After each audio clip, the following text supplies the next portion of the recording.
TV Al-Waha. Hot Inspiration. Assalamualaikum warahmatullahi wabarakatuh. Sedulur TV Al-Waha dimanapun Anda berada, dari kawasan Sejuk Buniwah Kerajaan Kecamatan Bojong Kabupaten Tegal Jawa Tengah, inilah channel TV Al-Waha Hot Inspiration. Masih kembali bersama saya Bahril Ulum dalam segmen acara Sorotan Bahril, menyorot dengan hati, membahas dengan teliti.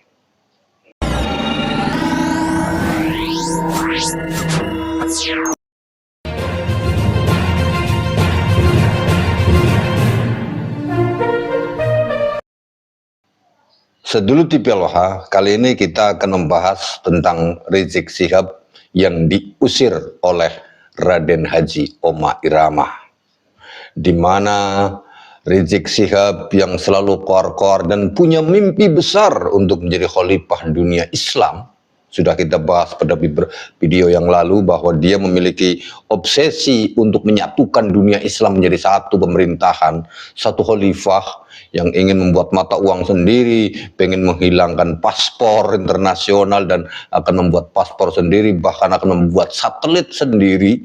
Itu si Rizik Syihab obsesinya. Saya tak akui jempol ini sama jempol kaki saya tak acungkan buat Rizik Syihab. Kedua jempol kaki saya tak acungkan buat Rizik Syihab yang punya obsesi sangat besar, saudara.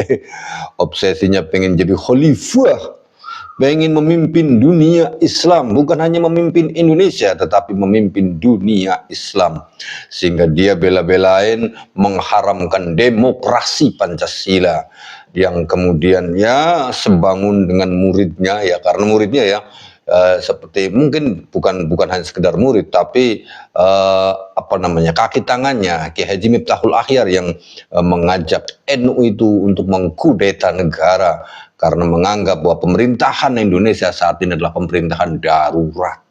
Itu Miftahul Akhyar. Tapi kali ini kita akan berbicara tentang Rizik Syihab yang kemudian diusir oleh Raden Haji Omah Irama. Nah, sedulur TV Al-Waha, sebelum kita lihat bagaimana Rhoma Irama mengusir Rizik Syihab, saya informasikan kepada Anda terlebih dahulu. Seperti biasa, saya informasikan bagi Anda yang ingin mendapatkan ijazah amalan kerezekian dari Kiai Haji Imaduddin Usman Al-Bantani, silahkan Anda menghubungi nomor 0882214998123. Insya Allah amalan ijazah dari Kiai Haji Imaduddin Usman Al-Bantani ini akan menjadikan kita dipermudah dalam urusan kerezekiannya. Serta di dalam buku ini kami susunkan sebuah amalan kanuragan jaga diri dari Ketua Umum Perjuangan Wali Songo Indonesia Laskar Sabilillah Gus Abbas Biliyahsi. Nah, sedulur TV Al-Waha, mari kita dengarkan apa yang disampaikan oleh Bang Haji Rhoma Irama bahwa ketika Kanjeng Raden Haji Omah Irama itu membuat podcast tentang Ba'alwi, Rizik Syihab menganggapnya bahwa Rhoma Irama itu dibayar. Bagaimana kita dengarkan terlebih dahulu, sedulur TV Al-Waha. Saya ingin katakanlah mereaksi tuduhan daripada Soeb, Masya Allah, Saudara Muhammad Rizik Syihab yang bersuudzon terhadap saya. Sambil ngopi sedulur. Selama ini podcast Rhoma Irama itu sorean ngopi dengerin Rhoma Irama. Ada yang bayar. Ada yang bayar. Wow. Demi Allah, Wallahil Azim. Ini Rhoma Irama sudah sejak bilang tahun 77 Allah. Ketika saya berjuang membela P3 saat itu, saya datang ke Ketua Umum, saya katakan Assalamualaikum, saya numpang jihad, Masya Allah, untuk membela Islam di P3 saat itu. Numpang jihad, bukan minta dibayar, tapi saya yang membiayai semua operasional saya. Begitu juga tahun 82, tidak pernah dalam perjuangan ini saya diperintah, satu. Kedua, saya dibayar. sedulur TV Al-Waha, jujur saya merinding dan menangis pertama kali mendengarkan pengakuan dari Raden Haji Omah Irama yang mengatakan tahun 77 saya datang ke Ketua Umum P3. Pada saat itu P3 adalah partai hasil fusi 3 partai nasional, partai Islam, diantaranya partai NU, yang tergabung menjadi salah satu partai Persatuan Pembangunan. Ya, Partai Persatuan Pembangunan, isinya partai Islam. Sehingga Raden Haji Omah Irama datang ke ketua umumnya, bilangnya numpang jihad. Ini kenapa saya awal mendengarnya itu langsung meneteskan air mata, ya Allah. Selama ini saya seudon. Jadi sejak dulu saya nggak ngikut P3 pada saat itu. Saya malah ikutnya partai lain, Golkar gitu ya. Karena orang tua ya. Nah, ketika Rhoma Irama ada di dalam tubuh P3, semua orang Indonesia, mungkin bukan hanya saya, pasti beranggapan bahwa Rhoma Irama itu dibayar oleh P3 untuk membesarkan partainya. Dan itu lumrah anggapan semacam itu.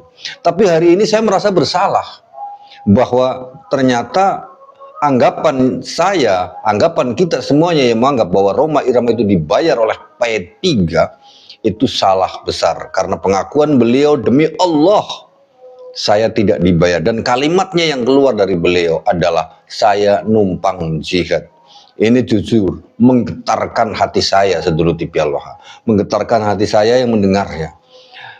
Numpang jihad, membiayai sendiri semuanya. Artinya apa? Perjuangan beliau itu bukan karena dibayar oleh orang lain. Termasuk podcast-podcast yang dilakukan oleh beliau dengan mengundang Kiai Haji Imaduddin Usman Al-Bantani, Guru Gembul, Profesor Menahem Ali, Dr. Sugeng Sugiharto, Gus Abbas, Kiai Marzuki Mustamar untuk membahas masalah konten Ba'alwi. Itu sama sekali Rhoma Irama tidak ada yang nyuruh, tidak ada yang bayar.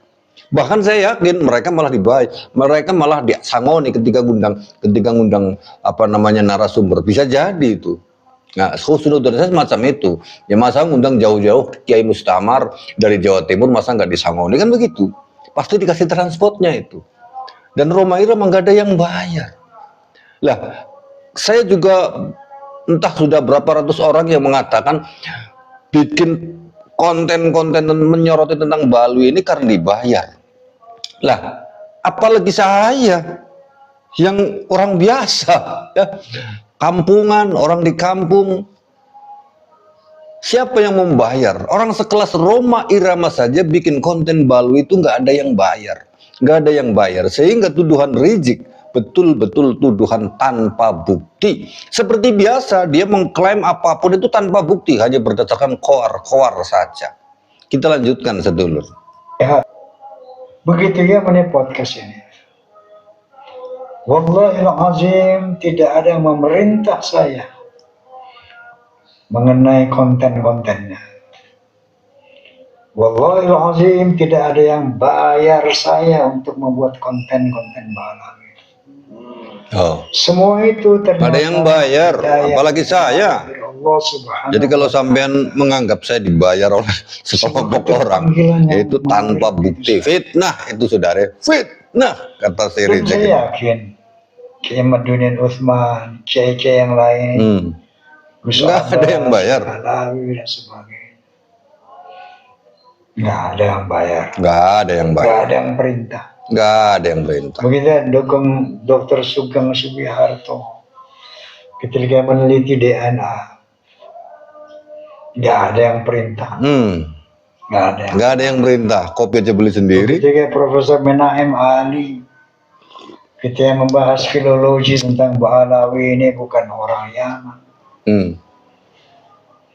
Masya Allah, ini ternyata semua gerakan dari Allah Subhanahu wa Ta'ala. Insya Allah, kalau sampai saya dalam hal ini ada yang bayar atau ada yang memerintahkan, saya bilang Allah Subhanahu wa Ta'ala. Itu dia, kemudian sama lah dengan saya. Prabowo kabur aja ke Yaman. Ini sesungguhnya ya, saya katakan tadi bahwa ini indikasi bahwa istana sudah tahu lah sepak terjang kaum Ba'alwi yang semakin meresahkan, semakin mengancam persatuan dan semakin mengancam eksistensi Negara Kesatuan Republik Indonesia. Ya. Karena dari banyak orasi-orasi, banyak peristiwa, itu terindikasi memang seperti itu. Bahwa ada sebuah gerakan-gerakan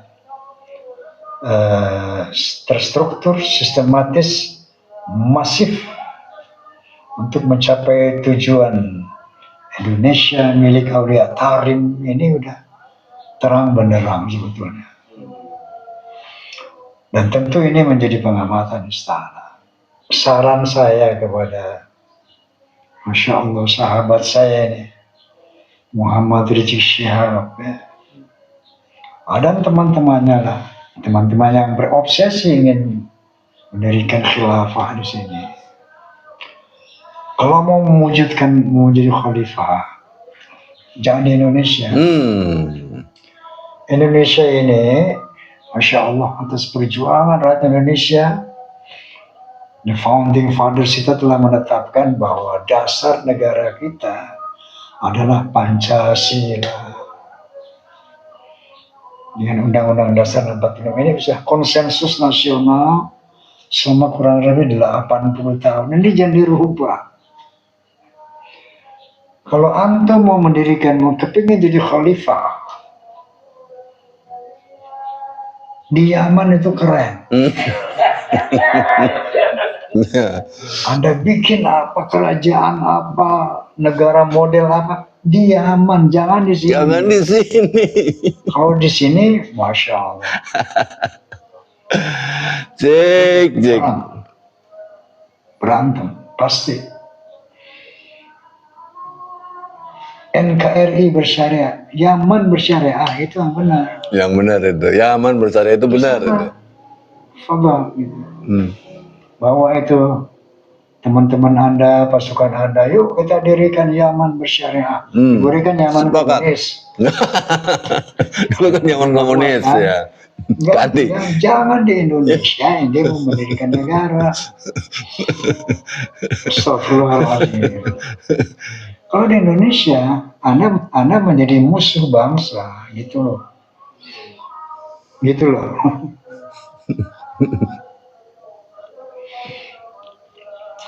Nah, mudah-mudahan dengan Prabowo ini.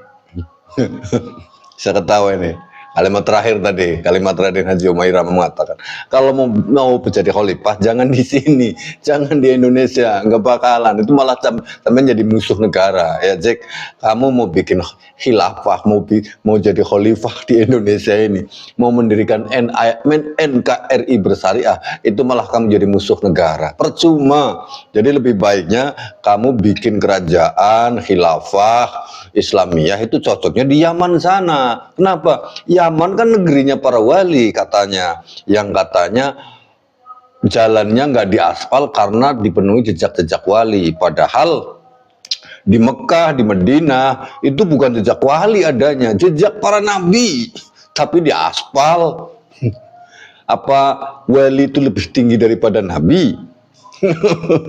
Kalau di Madinah, di Mekah kan itu bekas jejak para nabi itu banyak.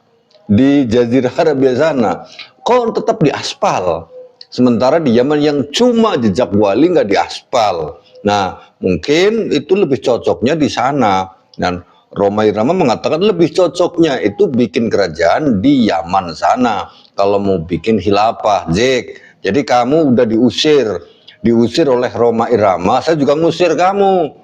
Kita semuanya pengen ngusir kamu. Silahkan mau bikin negara khilafah di sana, di Yaman sana yang kamu agung-agungkan sebagai negeri para wali. Wah, negerinya para wali yang hujannya hujan susu.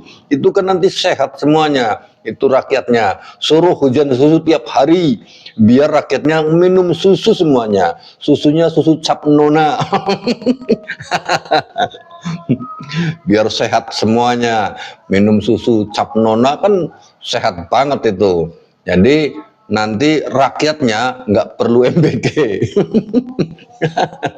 Ya Cik ya, kamu udah diusir, saya juga ngusir kamu Cik. Udah pergi sana, bangun negara khilafah, pemerintahan khilafah di Yaman sana. Karena di Yaman sangat lebih membutuhkan daripada di negeri kami ini, di negeri Kesatuan Republik Indonesia, yang tidak akan cocok dengan sistem khilafah. Karena apa? Karena demokrasi Pancasila ini sudah Islami 100%. Hanya namanya aja berbeda, saudare. Ya. Jadi demikian saja apa yang disampaikan oleh Raden Haji Omar Irama, bahwa beliau secara tegas mengusir Raden Rizik Syihab. Raden Rizik Syihab enak banget, mengusir si Rizik Syihab untuk pergi ke Yaman. Karena apa? Di Yaman itu tadinya kan negara komunis, bikin jadi negara Islam. Kayak begitu, ya. Terima kasih atas perhatian Anda. Saya Bahril Ulum. Assalamualaikum warahmatullahi wabarakatuh.